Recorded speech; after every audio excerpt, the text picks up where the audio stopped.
Are you cruising into Edinburgh's port of South Queensferry for an overnight stay? For us, staying in Edinburgh overnight at a hotel was an easy choice. We really wanted to maximize this opportunity since cruise ship overnighters are pretty rare. And just for the experience, we took the train there. So in this video, we'll detail what that's like, from getting there to staying there. And some way cool stuff we did while we were there, one of which involved a famous author. I'm Troy, and this is the Port Lowdown.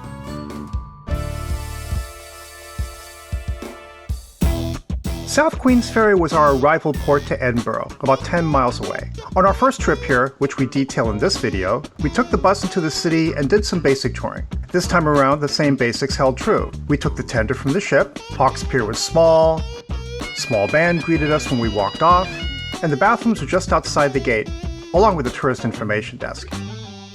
You can also pick up the X99 bus into town from here, or get a taxi. So let's see what taking the train is like. Cross the street from the pier and the X99 bus stop and turn left up New Halls Road.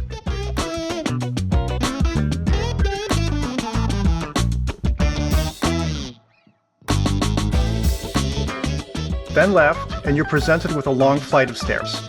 We didn't count the steps, but it was enough to get our heart pumping. The steps have wooden edges and impacted soil, so if there's heavy rain, you may want to reconsider this. When you get to the top, you follow the signs again.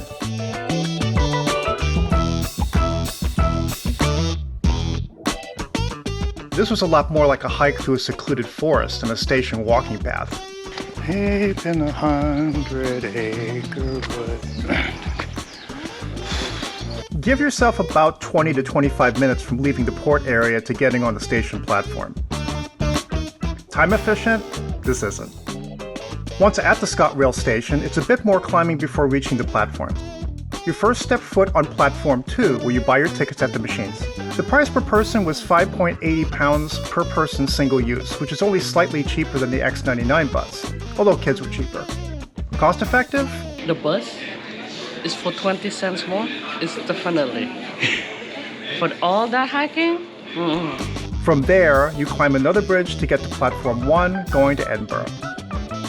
The train itself was clean, but a bit cramped. It was already busy when we got on and we stood most of the way. We did notice luggage racks and designated luggage space between seats. The whole trip took about 20 minutes to Edinburgh Waverley Station. Waverley Station sits inside a steep, narrow valley that separates the North End New Town from the South End Old Town. This is truly a central station that marks a bullseye pretty much at the city center. The station itself is compact, but has all the amenities you'd expect from a major city. Lots of food, luggage storage, and bathrooms.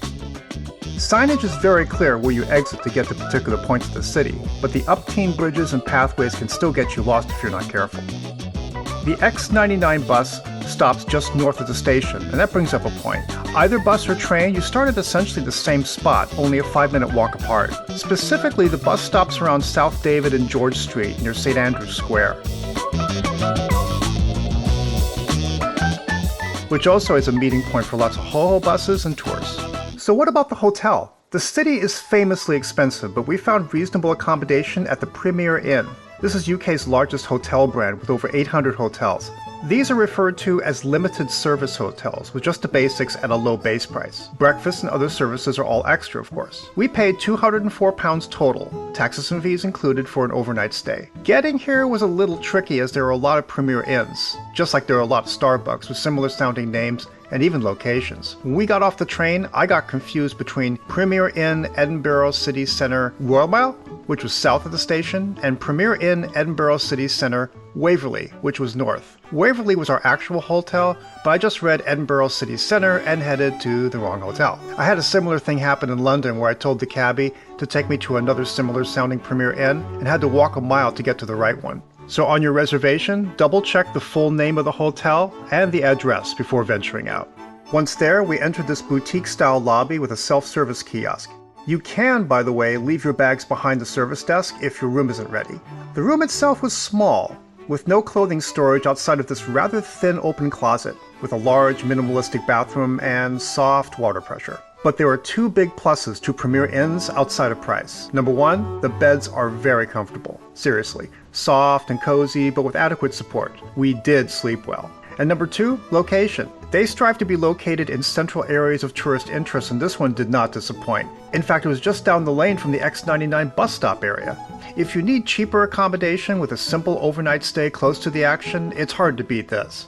See our link below in the description for the Premier Inn website. Be sure when you book to use a credit card with no foreign transaction fees, as their site uses pound sterling. And if you're finding this video useful, hit the like button and please share with your friends. And consider subscribing or bookmarking us. We put out videos every week to help the independent cruiser. Now, we did go to Edinburgh Castle, and our experience can be summed up as triple C: climbing, cobblestones, and crowds. Worth seeing once, its rich history, and the views of the city are amazing. But that's not the cool stuff. The cool stuff is what we discovered later in the evening and next day, taking advantage of our choice to stay overnight. We found 4 things we absolutely loved in our short time here. Number 1, movies at the Cameo. This multi-screen movie theater is an art house institution. Opened in 1914, it's one of the oldest cinemas in Scotland. It's hosted many film festivals and famous visitors over the years, from Cary Grant to Quentin Tarantino. Lots of history. As a huge movie fan, I was giddy, soaking in the old coffee house vibes, along with the movie posters and literature, like a cinema salon. Number 2, Scottish National Gallery. This was cool not just because it was close to our hotel and free. It was loaded with a wide range of art from many famous names: Rembrandt, Gauguin, Cézanne, Van Gogh. Generous benches to sit and take in the art as well. And the restaurant is huge and excellent. We tried the haggis balls and fish and chips. Our first in Scotland. These are haggis balls. What? Okay. The taste is not bad. No, honestly, the taste is not bad. The texture though, does take getting used to. I guess you're just going to have to experience it to understand what you're talking about. Yeah. Number 3, the Harry Potter Chinese restaurant.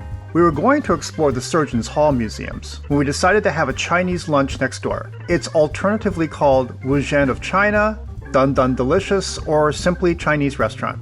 However you call it, it's on the first floor, or second if you're from the States, next door to Black Medicine Coffee. But quite by accident, we stumbled onto a pilgrimage site for Harry Potter fans. It was here that J.K. Rowling spent many hours writing Harry Potter and the Philosopher's Stone as a then unknown author, escaping her cold flat and caring for her infant daughter. If that history weren't enough, this place serves up a unique dish, all prepared on the table. They set the timer, we got our sauces, and ate the finished stew from a boiling cauldron, which seemed a fitting lunch for a Harry Potter pilgrimage, even if it was accidental. Now for added funk, we checked out the Varsity Music Shop next door. Bagpipes galore is not a sign you'll likely see anywhere else, so by all means wander amidst the instruments and peals of bagpipes being tested and repaired. Now you really are in Scotland.